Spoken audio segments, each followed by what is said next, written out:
But enough about me. What do you think of me? No, I'm just kidding. I'm kidding. It's a joke. I'm on the stage. I'm making a joke. All right, so let's get to the important stuff. We have the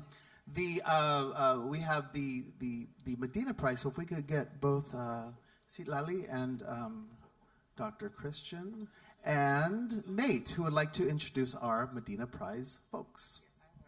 Thank you. Thank you so much, David. And Bill, of course. You're right there. Perfect. Hi, folks. It's that time of year. My favorite time of year. So we're here to present the 2025 Eddie Prize, as we are now calling the Edward Medina Prize for Excellence in Cultural Criticism. Before I present the prize, I just want to give a big shout out to our sponsors, the ATCA Foundation and Critical Minded. Obviously, we would not be here without you, so thank you so much, and thank you for contributing to the prize. And just a little fundraising plug, if anybody else would like to contribute to the prize or has a lead for anyone that we should possibly partner with, please let us know. We are actively looking for more fundraising.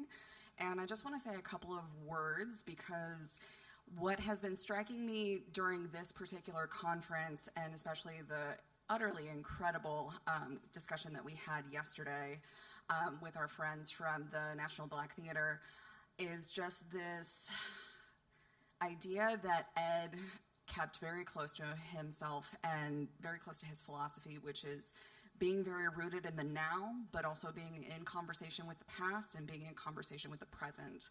And that was part of why he felt so strongly with that we needed to support young critics, that we needed to support young, diverse voices, and that it was the responsibility of everyone here within this professional organization and within this profession to make sure that they're extending a hand, so that more people can come and join us and be in conversation with these incredible pieces of art that have the capacity and the utter magic of moving us in so many different ways. So I just want to say thank you so much to ATCA in general, and to everyone in this room, specifically to my co-chair Kalendra for making this happen. This is always the highlight of my year, and I know that Ed would be especially proud to be here in the public and giving this award to you, Citlali. So I just want to congratulate you. Your work is incredible, and unfortunately, I forgot my phone on the table right over there. I was going to say a quote from one of our amazing judges on how much your work impacted them, but you're spared from that from right now. So I would like to present you with the award, and also... Yes, presenting Citlali, very deserving with the award, and I also just want to say, and I hope you don't mind me sharing this award means so much for critics, because we know that in this profession, there are so many people who start off super enthusiastic and full of fervor, and then they leave. And this award, for me, is so instrumental in keeping people in the game, encouraged, giving them access to a network, things that are so often taken for granted. And I remember after your review of Real Women Have Curves, there was a moment where the person to my left was like, I don't know about this. And I'm so happy that you're here. Thank you. And Kitty brought me my phone, so we are going to embarrass you. I just want to share a couple of thoughts from one of our judges about Citlali's work. Pizarro pens thoughtful pieces that illuminate the value and challenges of theatrical performance through vivid analysis and personal experience. Through her words, we feel the intended and subconscious effect of each piece and how they sit in our cultural and societal landscape. She eloquently positions herself in each piece without dominating the reader's opinion. And that is just some of the wonderful praise that we are happy to give you. Congratulations again, Citlali. We're about to have a fantastic conversation with Citlali and our 2024 Medina Prize honoree, Christian Lewis. Christian, come on up here. All right. And do we have two mics? We do have two mics. We have two mics and they're both on. Love that. Yes, please. Hi. Hello. Congratulations. Thank you so much. Very, very excited for you. Thank you. So first off, just so everyone can get to know a little bit more about you, how did you first get interested in theater? Like, where did your theater journey begin? My theater journey began a long time ago, actually. I started participating in theater at my after-school program in elementary school. I think literally in kindergarten.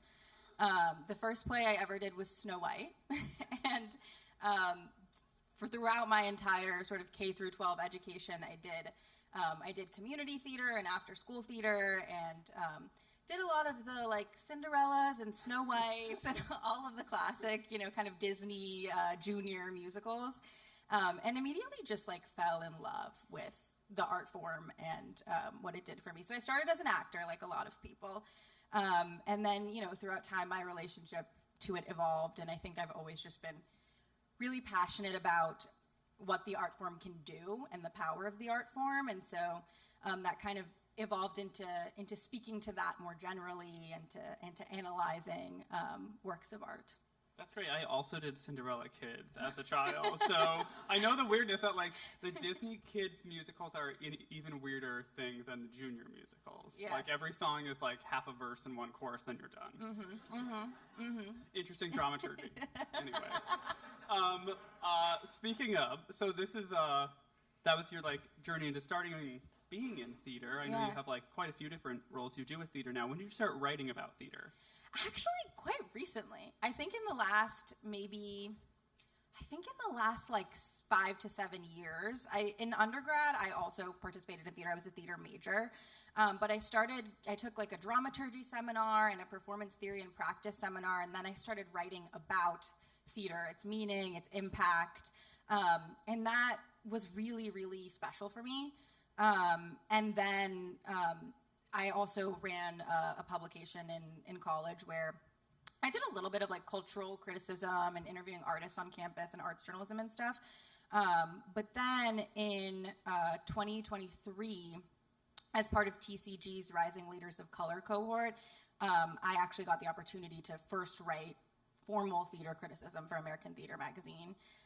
And that was when I realized that like my love of writing and journalism and my love of theater and thinking about theater actually really could be combined.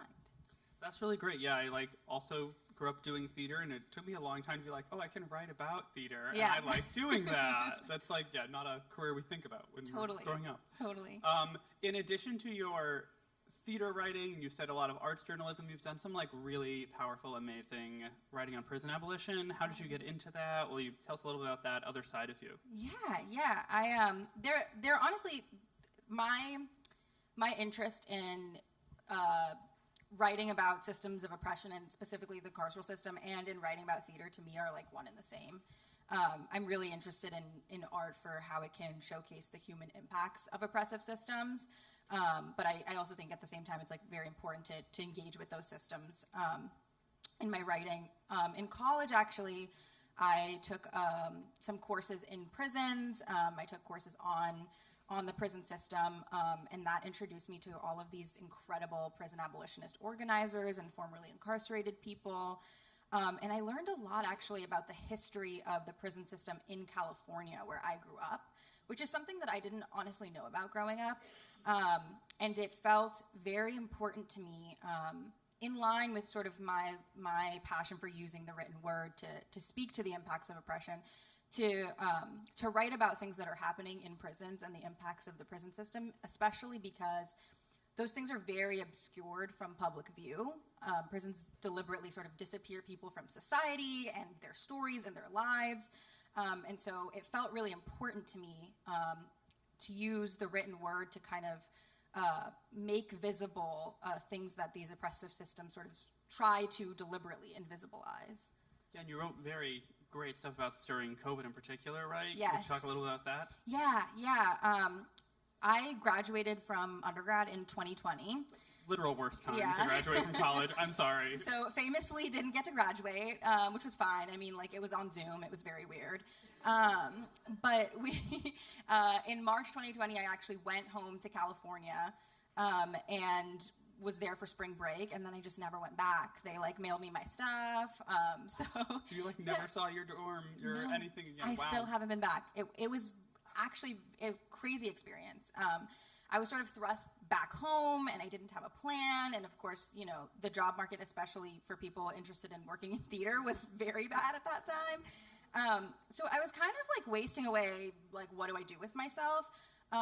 But because of what I had studied in school, was like consuming a lot of content around the impact of COVID in prisons, and was feeling I mean, everyone was feeling anxiety about COVID and how it was spreading, and, you know, the sort of lack of intervention around it.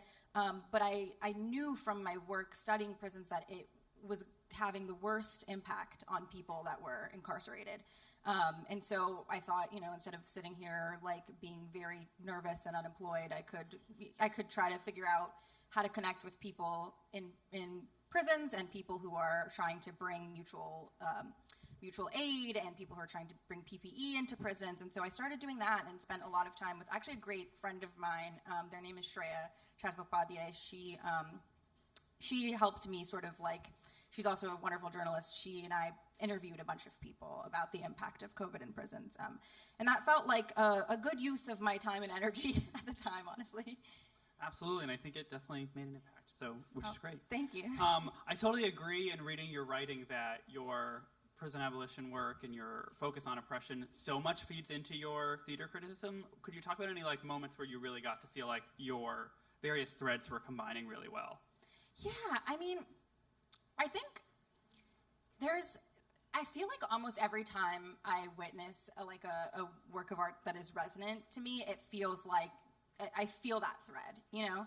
I really like the stuff that often resonates with me is stuff that I feel like either speaks to oppression or systems of oppression, or sort of like tries to envision better worlds, like less oppressive worlds. And so, you know, I think I try to write about work that does that. Actually, not a theater piece, but when I saw the movie Sing Sing. I was going to ask about this. It's such a cool piece that you wrote. Thank you. It's about RTA, which is Rehabilitation Through the Arts, which is a program that happens in Sing Sing Correctional Facility, where basically it's like a theater program. So the folks work together and they put on a play. And there was a wonderful movie about it that came out last year, starring Coleman Domingo, and actually members of the RTA program who had since gotten out of prison played themselves. And I felt so connected, both because it was about, you know, using theater as a way of sort of, or making theater in an oppressive space, and kind of like what that does. But it really illuminated for me the power of the art form, right? And also the limitations of the art form, which I think is really, really critical to engage with as somebody who writes about theater. Yeah, I was thinking that piece is very cool because you're doing like theater criticism and performance stuff for a movie. I thought it was a very cool genre piece. How do you feel like that piece might have like worked differently for like film versus theater? Because you're talking about like some of the limitations and the power of the stage versus film in that. Yeah, I mean, I've never done film criticism before. Same, which I was like, you're so cool that you can do this. I can't do that. I was like, let me just try. But I was really thinking about it as theater criticism because I was just speaking to the power of theater as I felt like it was conveyed in the film. But what I think the film was able to do really, like, it was a cool exercise because I was speaking about the uses of theater, but also the film was able to really showcase the kind of juxtaposition between like the prison environment, and so there would be like all of these shots about, you know, like cell searches, and you would see bars, and you would see like the architecture of the prison juxtaposed with them like these beautiful, meaningful moments of connection between humans. And so I think that that's like what the film aspect allowed. And so it was an interesting exercise in being like, what are the differences between the mediums? But it was fun. I was thinking about it as theater criticism though. Which is it's cool that you kind of combined them in that sense.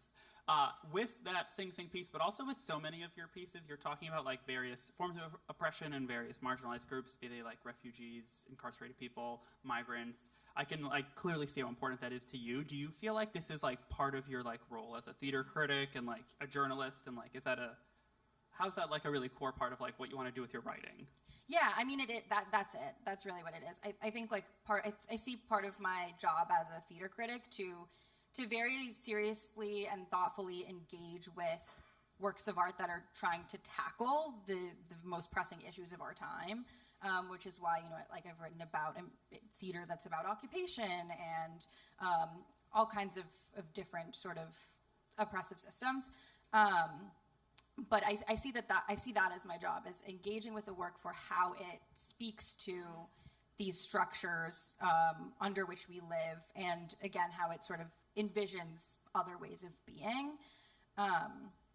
So that to me is it, and I think that that's also true of my other types of writing and other genres, journalism. Like, to me, I think the written word is sort of a gift, and I see it as my responsibility to use it to speak to the impacts of oppression. And that comes from, what I was studying in school, but also from my family, from my parents. I was raised by parents who were very involved in, studying the Chicano movement in California, and they, took me to protest before I could walk. Like, that has just always been a part of my life. Yeah, it's something I really love in your work, that you really are always combining like advocacy and activism in your criticism, which is like part of what makes it like so powerful and great. Thank you. Something also that I noticed across all of the pieces of yours that I read that felt both unique and great, and I wish I could get to do this in every piece that I write, is that you're always bringing in like your personal perspective, and sometimes even like your experience like sitting in that seat watching the show. Sure. Is that something you like are always fighting to do, something you always want to do? Sometimes I have editors that allow that, sometimes I have editors that don't. But is this something that like you always want to be putting in your pieces? Yeah, I mean, I don't know if it's intentional. Like, I don't know if every time I sit down and think, okay, how am I going to put my personal experience into this? But that's just how I watch theater and how I watch art. Is it oftentimes, if it's speaking to me, it just like, there's a feeling in me that happens that I can track and can trace back to something else in my life or something else that I've seen, and I think that I can't separate that from my evaluation of or engagement with the piece, and I don't really want to. There are definitely people who sort of frown. I feel like it's sort of stigmatized that way of engaging with work or that type of criticism, to be like, oh, this, let me relate it back to my own life. I think it's really, it is really hard to make sure you're striking a balance between not privileging your own experience over others or over the work of art that you're seeing. But I also think that we're human, and the purpose of art is to know ourselves and each other, and so I think you can't take yourself out of it, Yeah, I think it's a subjective art form, and we're people and bodies and have identities, and we are watching it through our very specific eyeballs. Mm-hmm. Totally. In that vein, do you have any show that you've seen recently or not, or any like thing that you've written that's like really stuck with you, that has really like been important to you or your career or your development? Yeah, I mean, there are so many that have been important to my career and my love of theater. Most recently, and I swear this is not a shameless plug, I do work at the Public Theater.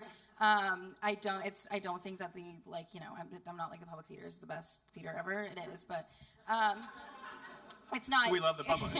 But Counting and Cracking, which is a show that we co-produced with Skirball last fall, I think, was just incredible. It's it's about the Sri Lankan Civil War, and it is like, I think, a 3.5 or 4 hour, epic that is intergenerational.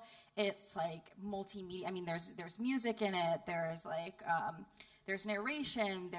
It's absolutely incredible. But that show really made me think about how important it is to tell intergenerational stories, and also how possible it is. I don't know. I think we think of theater, it's like ephemeral, and it like sometimes, we're like, okay, we need a 90-minute thing, or 2.5 hours with 15-minute intermission, and like I would never think that it is possible within that structure to tell an intergenerational story about migration, about displacement, about colonialism in that way, and it did. It was like absolutely epic. I was sobbing the whole time. I had no idea what time it was or where I was. Like, it was incredible. That is always the best when you see one of those like marathon shows, and at the end you're like, oh wait, it's over? Like that like flew by. It was just like theater doing great things. So I'm super interested in your getting to like work here at the Public and be on the inside and kind of like see the other side of that. How has like being on the development and the producing side like changed the way that you like watch theater, changed the way that you write about theater? It's interesting. I mean, I think I have a little bit more context for how things work on the producing side of things, and so sometimes I can feel myself making assumptions that I don't think are helpful about how like a work is made, so that's something I have to check. But honestly, it has just really increased my hunger for doing criticism and for writing about theater and for writing in general. I think because I operate on that side of things, I can become very disillusioned with the sort of like bureaucracy of theater and the hierarchy of art-making institutions, the sanitization, the like economy of theater. And so it's nice to step out of that and to engage with work as a human that doesn't have interests other than, knowing other humans and being moved by the art of other humans, rather than, like a producer who represents all kinds of different interests and is negotiating all kinds of different interests when I'm approaching the work. Is it hard to like take off that producer hat when you're watching sometimes? Like, are you thinking about like the budget and the schedule and the process, and like, is it hard to just be like, okay, I just want to like look at this from an audience member perspective? Sometimes, mostly when I go directly from here to the theater, but actually it's not that hard, because I think that the way that I come to producing is actually more aligned with the way that I approach criticism. So like I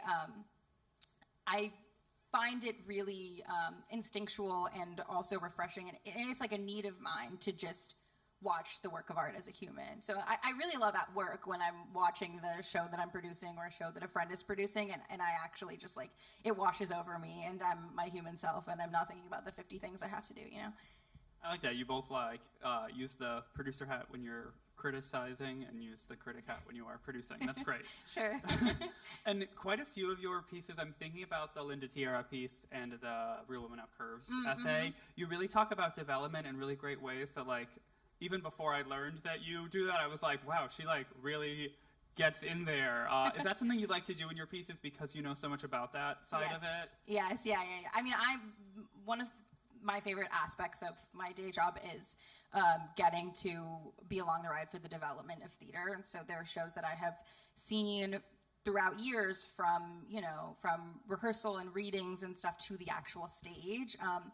And seeing how work evolves, and seeing just like the rigor and the doggedness that artists have when they're when you're seeing something on stage, like you're seeing it in the moment, and again, it is ephemeral, so that, and like, finite, and that's what's beautiful about it, but also it has this context of people having worked on it for years and years and years. So I love working on new work, and new work development is a big passion of mine. So that always shows up in my pieces. I'm always thinking about, the next iteration of a show and where it is in its life when I'm seeing it, which I think in a way sort of, I hope, allows me to be a little bit more generous about things sometimes. I think it does, and I really I feel like, because, I don't know, the state of criticism, it's hard to get budgets to cover smaller things, and so I find most of the assignments I get are for Broadway things, and it feels like you're doing, criticism at the end. Yes, yeah, and you're doing criticism, for, the world to read, for history, for a dramaturgical sake, but not really in, a helpful kind of way, because they, then can't change it. Yeah. And so, I was thinking about this a lot with your Real Women Have Curves piece, because I only saw it on Broadway, and I could see some things that they had changed from the earlier version. But, do you really like getting to write reviews at an earlier stage of production and then have you had something where you're like, oh my God, they changed something, and maybe it's because I wrote about it, and like, this is really great, where you felt like you could help with the development process through your writing? Yeah, I don't know if I've had an experience where I've like, oh, I think that has been changed because of me, but I do really, it is important to me to engage with work in earlier stages, or at least to approach the work as if it is not finished. You know, if it's not the end of its life. I haven't done criticism for Broadway, so I don't know what that's like. But I really enjoy engaging with the work earlier in its life, and I think that is really important because, and we're thinking about criticism as vital to the art form and part of the theatrical ecosystem. You know, it has to be a conversation, right? We're not making a final judgment on a finished work of art. You have to think about what it could look like, what it might look like, what its future life might be, and you sort of have to hope that it would have one within reason, you know, in order to engage with it in good faith. Yeah, even shows that are like you wrote a really cool piece for 3 Views about Under the Radar, and it's like you never know if those shows are going to have like another life or a bigger life or another iteration or another festival. But I like how you generously approach them as like wanting to write about them and then seeing if they do have something coming up next. Thank you. That was less of a question than just a praise. Okay, so last question that I'm going to give for you, and then we can do a little Q&A if we have time. Do you have any like hopes for the future of theater criticism? That's a broad, big question, but you are one of the futures of theater criticism. That's why you got this award. So, any thoughts on that? Yeah, I mean, I don't think that criticism is dead. I hope it remains alive. I hope it evolves. I think it's really important, like I said, to the ecosystem of theater. I hope that more critics critics of color, emerging critics, young critics who are engaging with work that is is outside of commercial theater, that is outside of maybe the traditional pipelines. I hope that they get voices. I hope that we can be more innovative about the ways that we engage with work and the possibilities for having conversations about art and for conversing with the general public about art. And yeah, I mean, I think the future of criticism is hopefully bright and hopefully expanding and hopefully innovating, you know? Hear, love that. Do we have time for any audience question? Okay, we have time for one or two. Yeah, your hand was right there.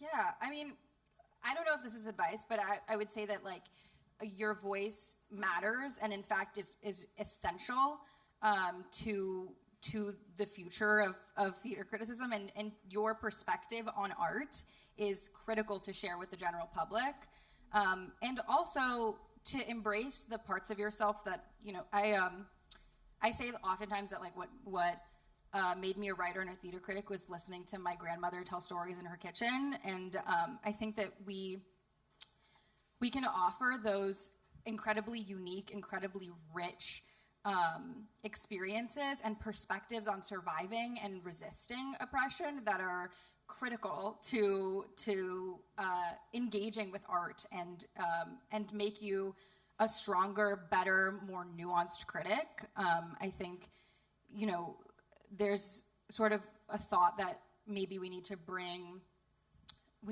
critics of color into more traditional spaces, or we need to offer them training, or we need to offer them resources, but actually the world needs what you have to offer. And I think that, you're not at a disadvantage. I think you're uniquely positioned to bring your own experience into responding to art. I don't know if that's advice. That was so great. Okay, I think we have time for one more question, if anyone has one. Yeah. I was in last year's Critics Lab cohort. I was wondering if you had any advice for pitching for publications, and like in your experience pitching, like what has worked for you, and like have you gained